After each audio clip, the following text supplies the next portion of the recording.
A beautiful ship, but it flew like a dream. The greatest airplane ever built.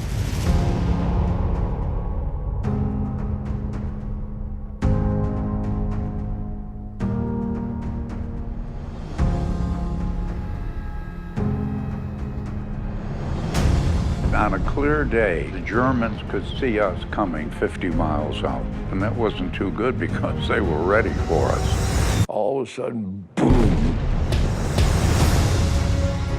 I was 19 years old. The war came and we went and did what they told us to do. The bomb run, that was the worst. We can't change our altitude and we can't change our direction. We're sitting ducks. Anybody said they weren't afraid, we're full of crap.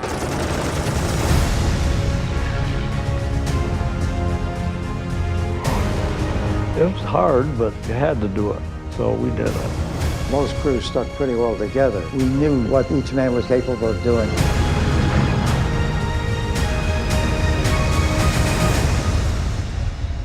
We're a family of brothers.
This is a battlefront.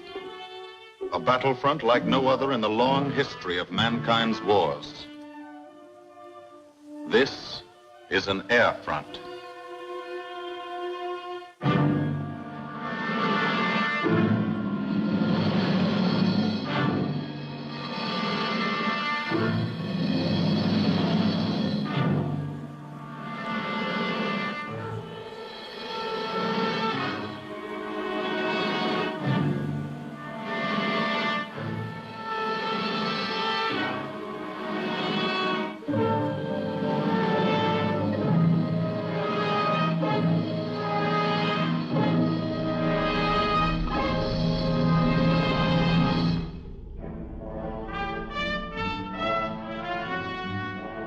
The working day begins, as it will end, with the ground crews, as much a part of the fortress as her wings. If you're a mechanic, you've got your own bomber. You get attached to it. But you know when your ship goes out on a mission, you may never see it again. So you do your work as well as it can be done, perfectly, because you wouldn't want anything to go wrong that would be your fault.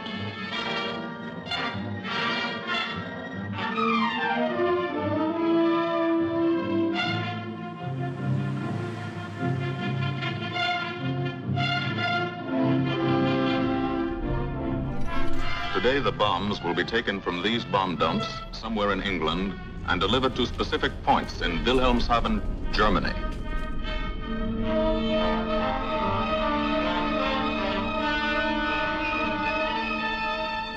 To deliver them is the job of the 8th Bomber Command, just a hauling job, yet one of the most difficult and complicated of military operations.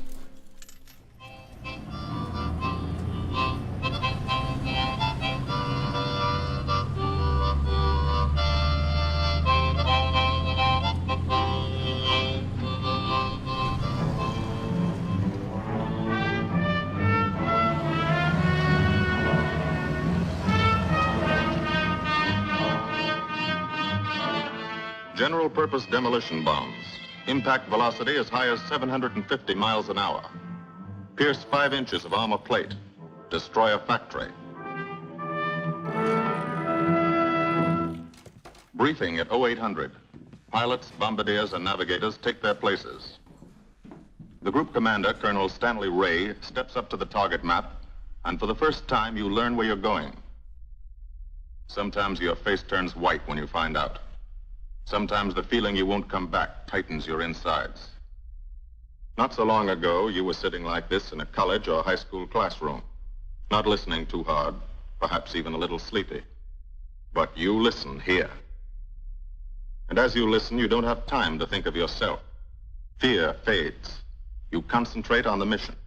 Type of formation, assembly point, 0 hour, route to target, weather, enemy fighters, enemy flak, route back home. If forced down in enemy territory, destroy equipment. If taken prisoner, give no information. Name, rank, and serial number. That's all.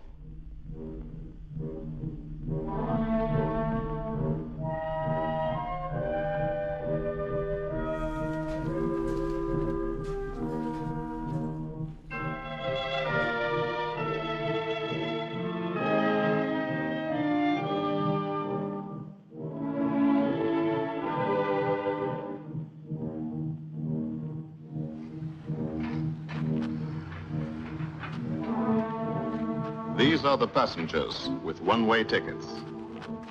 And this is the crew of the Memphis Belle, 324th Squadron, 91st Heavy Bombardment Group.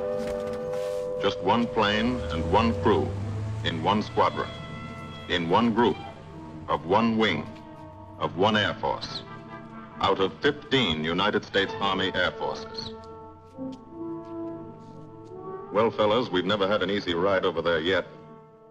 And today won't be any different. No escort except unfriendly. So keep your eyes peeled. Don't get excited and yell when you're talking on the intercom. Save your ammunition and make your shots count. And let me know what goes on back there, Quinlan. Yes, sir. Stay on the ball, gang, and she'll bring us back like she's always done. Okay? Let's go.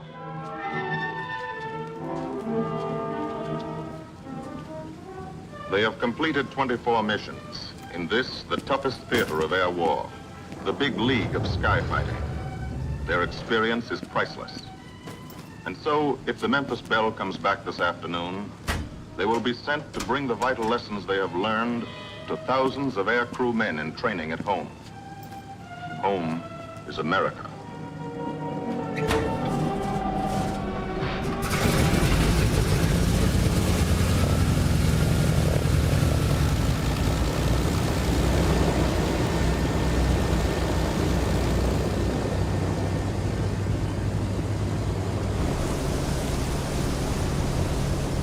This is a battlefront, like no other in this or any war.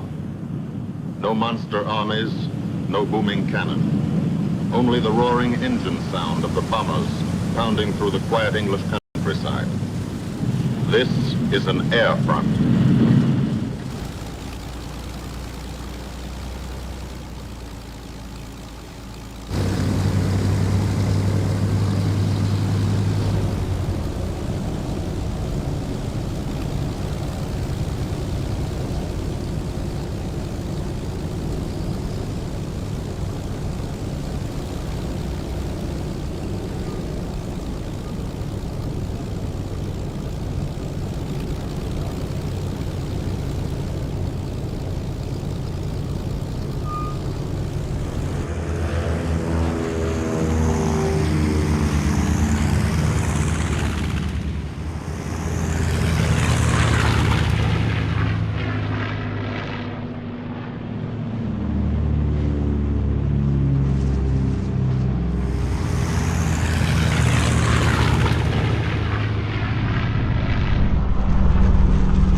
The wheels of the Memphis Belle leave the soil of England for the 25th time. The friendly soil of England, with its ordered farms and rural hamlets, its country estates surrounded by formal gardens and well-kept parks. The England these Americans knew only from the classics they had to read in school. The England of the towns and cities, whose people have defended their island's freedom for over 1,000 years. But today, their countryside has changed. Today, their island has been converted into a gigantic bomber field, a super aircraft carrier anchored off the shores of Fortress Europe, with hangars and machine shops, with hundreds of dispersal points, perimeter tracks, and concrete runways. This is England in its 5th year of war.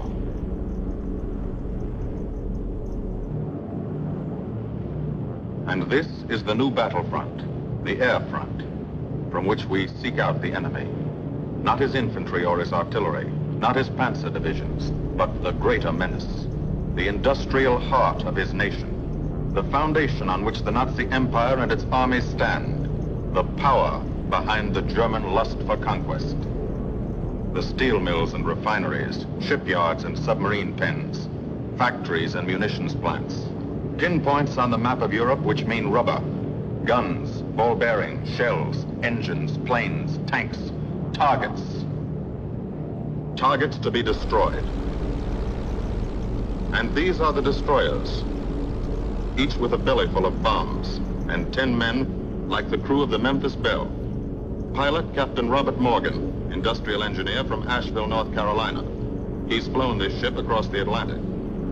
The other pilot, Captain Jim Verinis, business administration student at the University of Connecticut. Radio operator and gunner, Sergeant Bob Hansen, construction worker from Spokane, Washington. Navigator, Captain Chuck Layton, chemistry student at Ohio Wesleyan. Engineer and top turret gunner, Sergeant Harold Locke from Green Bay, Wisconsin. Used to be a stevedore. Besides keeping the Belle in order, he covers the sky above. Tail gunner, Sergeant John Quinlan of Yonkers, New York. Clerked for a carpet company, but he quit December 8th, 1941. Ball turret gunner, Sergeant Cecil Scott. Firstman for a rubber company in Rahway, New Jersey. Pilot to crew, 10,000, put on oxygen. They're climbing higher now, 300 feet a minute. The strain on the planes and on the men is mounting.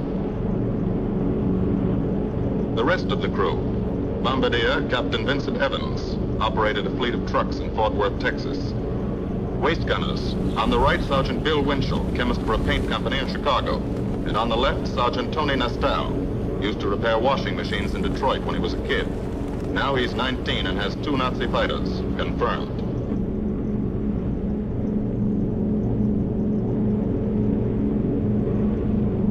It takes all of a pilot's strength to keep a 30-ton fortress in tight formation. But the formation is the bomber's best defense against enemy fighters. The planes are deployed to uncover every gun, stepped up and down, echelon to the right and left, arranged to overcome the danger of gunners firing into friendly ships, arranged so concentrated cones of fire from the caliber 50 machine guns cover the sky for 1,000 yards in every direction.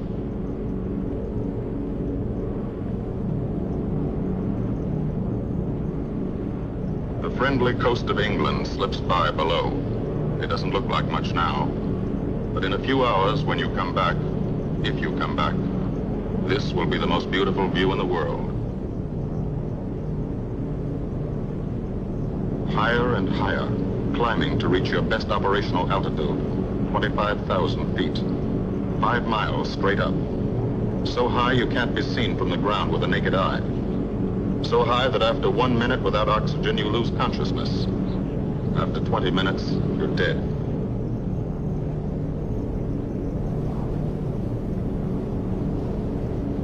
From now to the target, you go about your routine duties, plot your course, check your equipment, and wait, and think. Higher and colder. Temperature, 40 degrees, below zero. Take off your glove and you lose some fingers. You look out at the strange world beyond. Reflections in plexiglass, like nothing you ever saw before, outside of a dream.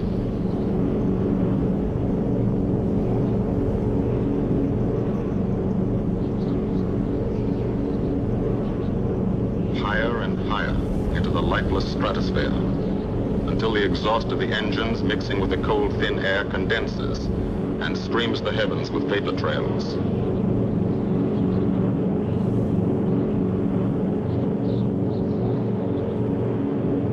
To the men in the ships, they're far from beautiful, for they point like beckoning fingers to the formation, signposts in the sky for the enemy to spot us.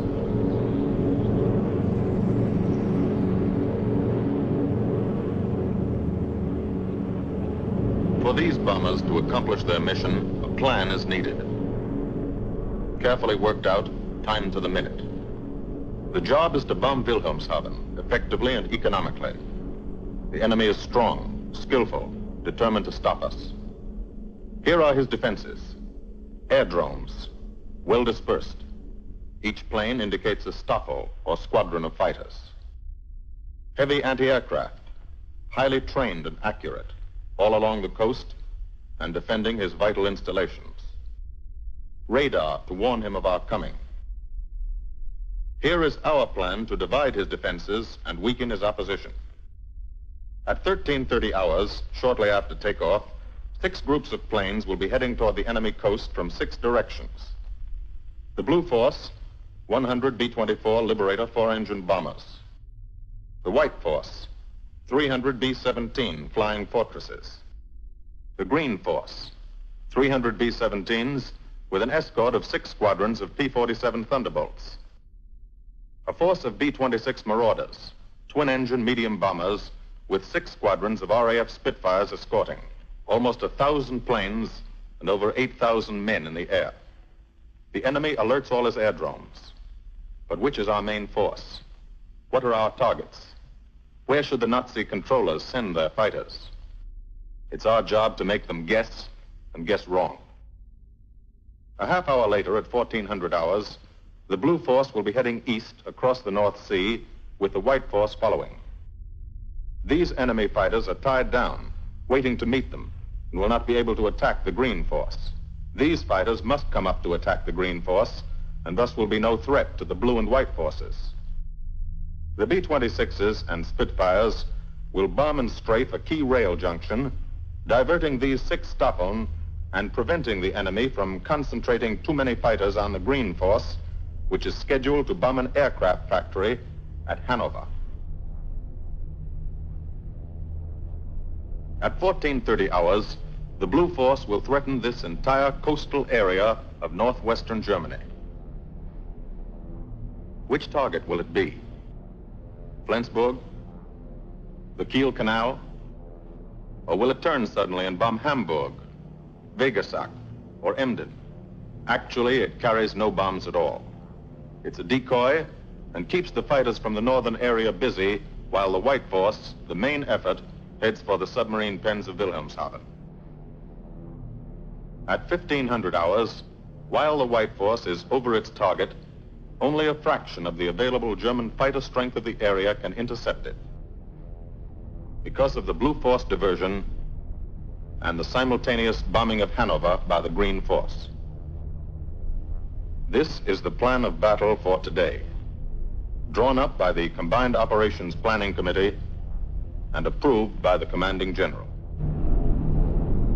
The White Force, lead group, low squadron. We've crossed the invisible line of enemy radar. The Hun is expecting us.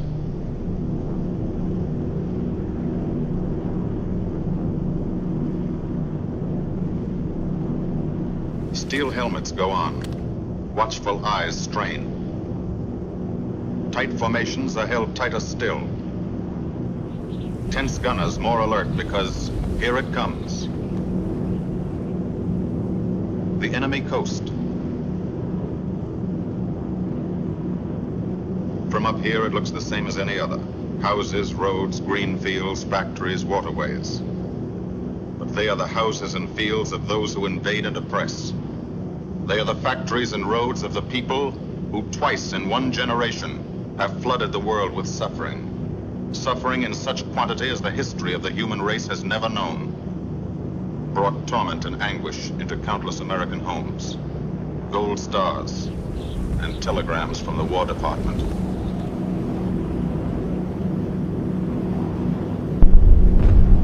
The first plaque, just harmless looking, silent puffs of smoke.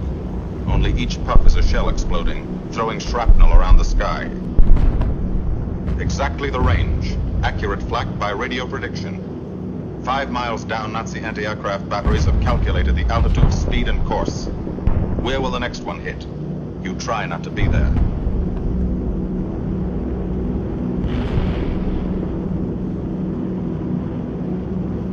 The docks and submarine pens of Wilhelmshaven. Approach to the target starts. No smoke screen can protect it.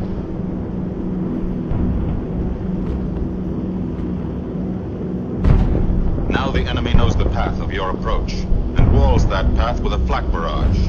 But you fly right through it. Flak so thick you can get out and walk on it.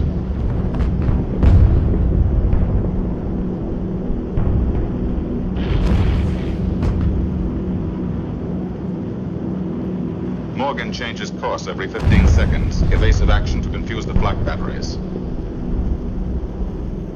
Bomb sights set for correct altitude and speed. Bomb bay doors open. The bombing run begins.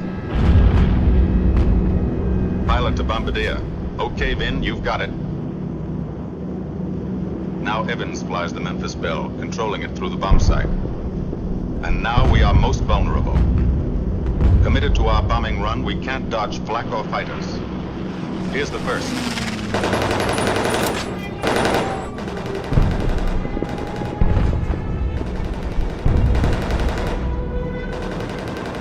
Top turret fires at him. Evans must ignore the battle. Crosshairs lined up on target. Adjustments for wind drift made. 2 more fighters diving from 9 o'clock. Flak now has the range too. They've hit this fort, but he keeps on his bombing run.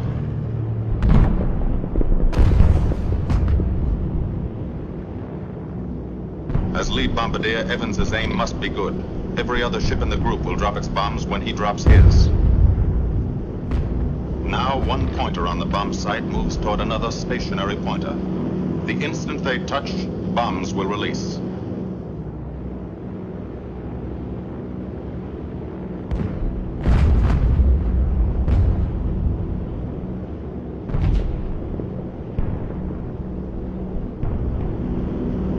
They touch. Bombs away.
The first half of the mission is over, the easy half.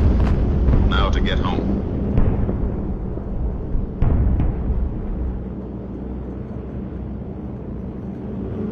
The flak stops. That means fighters out there somewhere. A staffer lurking behind that cloud, or hiding up in the sun where the glare blinds you, and you can't see them, waiting to dive down on you. Fighters at 6 o'clock. This is what a gunner sees. A speck in the sky, that's a fighter. And then a blink, that means he's firing at you. 2,300 rounds a minute.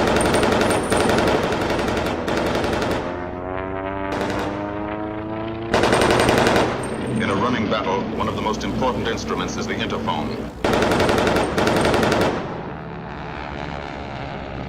There's 4 of them, 1 o'clock high. They're coming around.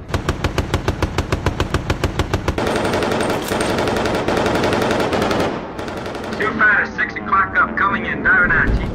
B-17 in trouble, all 2 o'clock, watching. Got an engine on fire.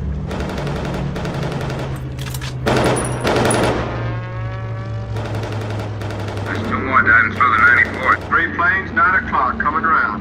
Keep your eye on the boy. Down to 10. Watch them, so keep your eyes open. They're breaking at 11, breaking at 11. 3 o'clock. They'll go through at 2 o'clock. Watch them, Scotty. I got my sights on them. Check that B-17, Chuck. 3 o'clock. Motor smoking. Fighter at 10:30, coming around. Goes 10:30 upper or lower.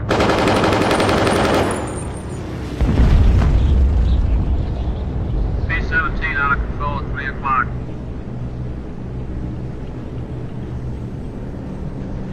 Come on, you guys, get out of that plane. Bail out. There's one. He come out of the bomb bay. Yeah, I see him. There's a tail gunner coming out.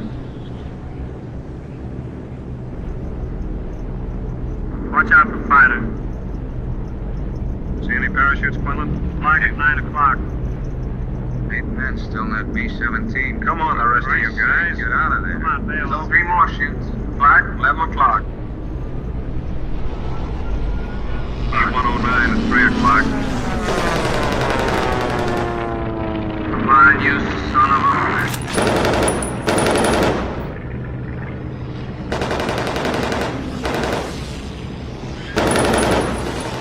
Fighter. He got him, Chief. Look, he's bailing out. Damn it, don't yell on that intercom. Fighters, 10 o'clock.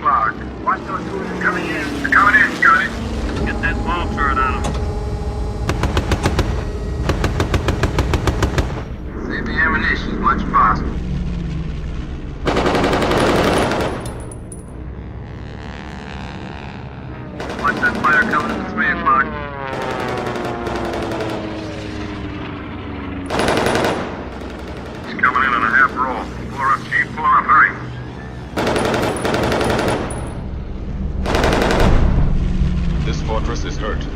Engine on fire, losing airspeed and altitude, drifting into the flak, alone and helpless, a straggler. In a minute, Nazi fighters will swarm in like buzzards for the kill. You can watch, but you can't go down to help. You keep your formation.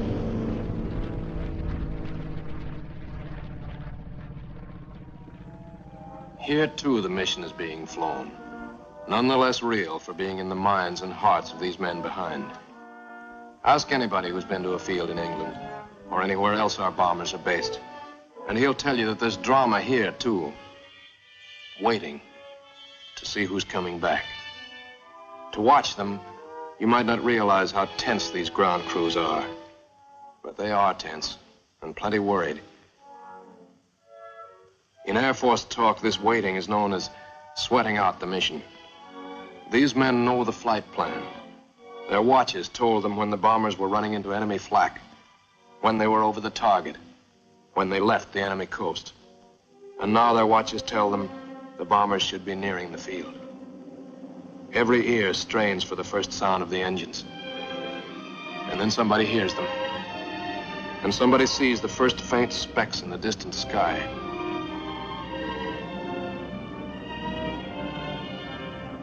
Every face turns to see and count. The watchers try to read the numbers on the ships. These planes have priority to land first. The colored flares mean wounded aboard. In the hospital window, these watching men know what that means. They know what it feels like to lie on a bouncing fortress floor for hundreds of miles through the frozen stratosphere. Great pain, with the other men in your crew fighting to keep you alive until they hit the field. The field. Home. It'll be okay then, because there'll be medical care, the best, as soon as the wheels of your plane stop rolling.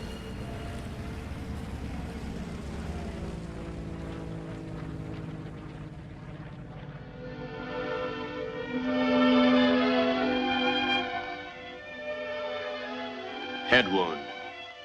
Concussion. 20-millimeter cannon shell exploded in his radio compartment. Shock. Internal injuries. He'll be all right, though. Flak burst scattered flying shrapnel. He's full of steel splinters. This pilot's leg is not a pretty sight. Neither are the docks at Wilhelmshaven. These men will all get the Purple Heart. And this man, too, posthumously.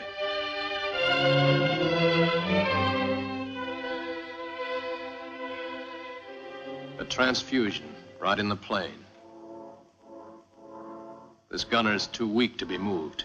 The new life-giving blood flowing into his veins might be the blood of a high school girl in Des Moines, a miner in Alabama, a movie star in Hollywood, or it might be your blood. Whosever it is, thanks. 36 planes left this field this morning. Now 6 more arrive. That makes 20 home. And this one's 21. More wounded aboard.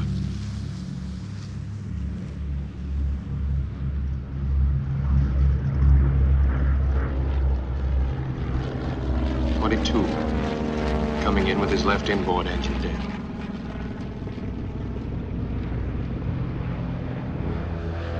23, with a feathered prop on his left outboard engine. 24, Southern Comfort, with a chunk of tail gone. 25, they flew home on their luck. 26, not a scratch. The control tower learns that 2 more landed at a British field to the south. 1 a crash landing, crew safe. That makes 28. 29. A rough landing, but her pilot's badly hurt. It's a wonder he brought her back at all. 29 planes back, so far. 29 out of 36. Our losses were heavy. The enemy's were far heavier. We destroyed a German aircraft factory, a rail junction, submarine pens, docks, and harbor installations. That's specific, known damage. But who can tell the number of German torpedoes that will not be fired, the number of our convoys that will get through now, the soldiers' and seamen's lives that will be saved, or the battles that will be won instead of lost because of what these bombers and airmen did today.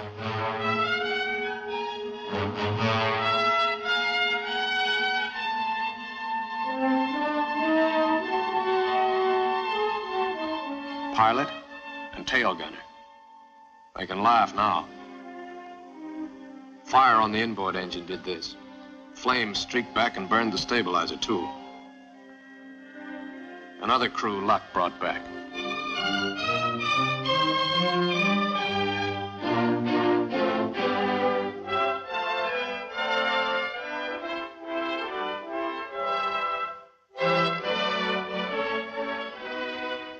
Here's old Bill.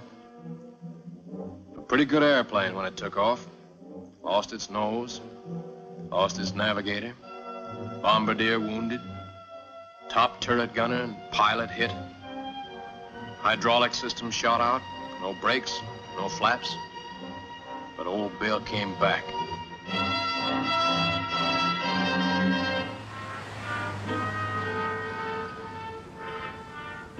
Now, among the returned crew members, talk flows like a river, talking out every detail of the mission. These are the faces of combat, faces of Americans who have watched their comrades die, faces that can never forget the enemy, and they're in no mood to have their picture taken.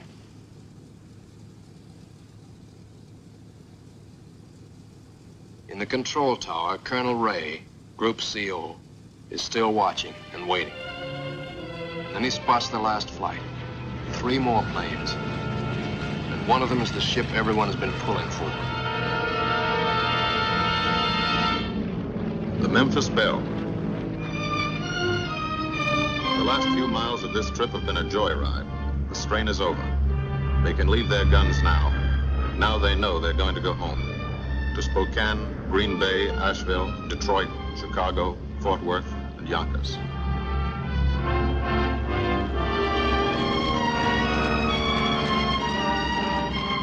The Belle comes in for her landing. But first Morgan buzzes the field, cuts the grass with the giant fortress. It's against the rules, but this is a special occasion.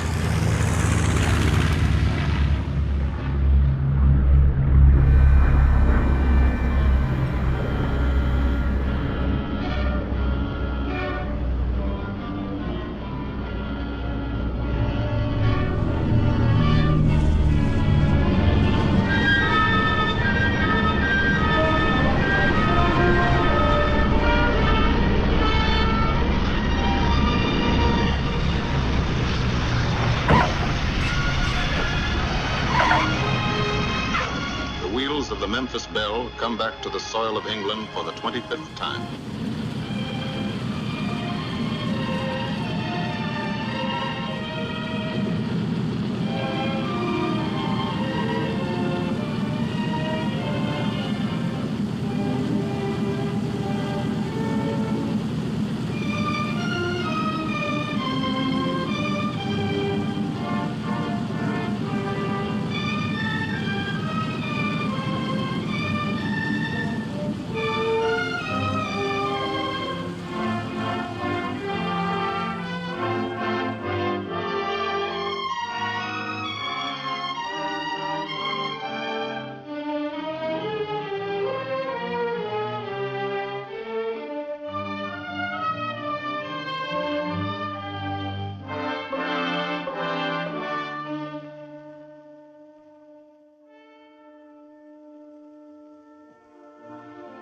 This is a day they will never forget.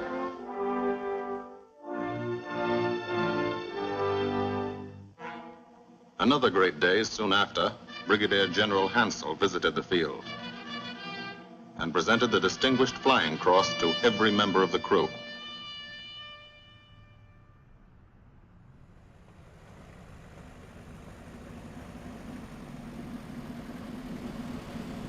then there was another day.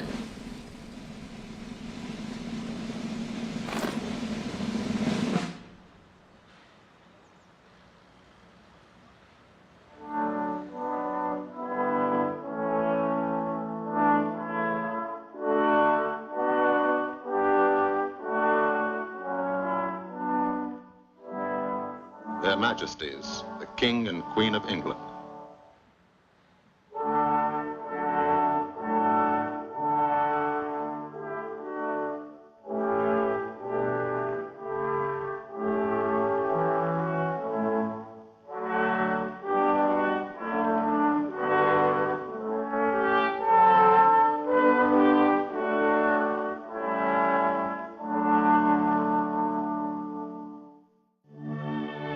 Johnny Quinlan never thought anything like this would happen to him when he left Yonkers.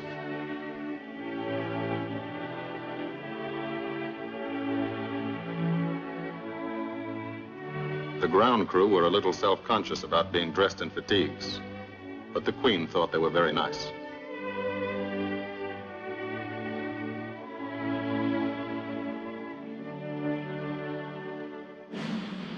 Finally, 2 more visitors came. General Acre, commanding the 8th Air Force, and General Devers, U.S. commander of the European Theater.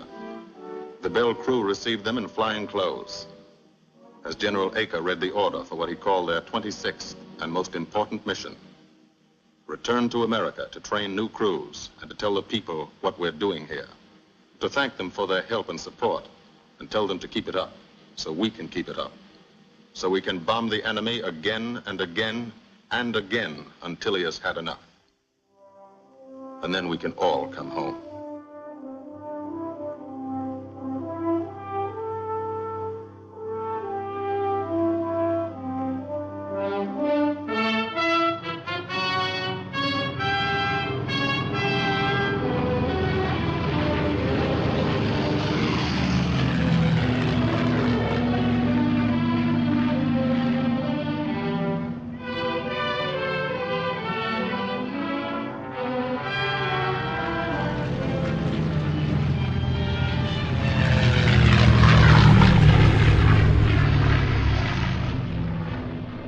The men of the 8th Air Force, who are now flying deep into Germany, bringing destruction to targets almost 1,000 miles from their bases.